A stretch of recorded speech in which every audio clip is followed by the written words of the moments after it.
Ashish Pandey, son of Shri Rakesh Pandey.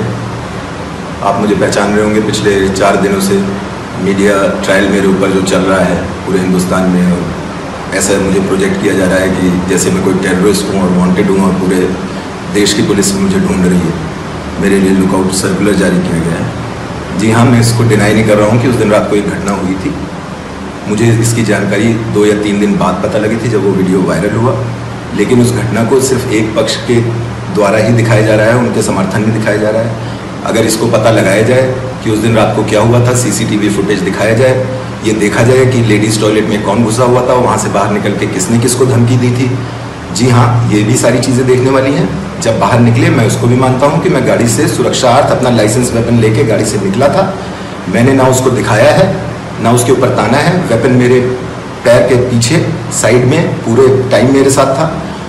आप लोग मुझको बोल रहे हैं कि मैंने उस लड़की से अभद्रता की, उसको पिस्टल दिखाई, उसको धमकी दी। मैंने उस लड़की को एड्रेस तक नहीं किया, मैंने उससे बात नहीं की, मैं उसकी तरफ मुखातिब तक नहीं हुआ। उसने मुझे धक्का दिया, उसने मुझे अपने हाथों से अश्लील इशारे किए, उसके फ्रेंड ने मेरे को उल्टी सीधी बातें बोली। खैर, ये सारी चीज़ें मैं पुलिस को अपना बयान में बताऊँगा।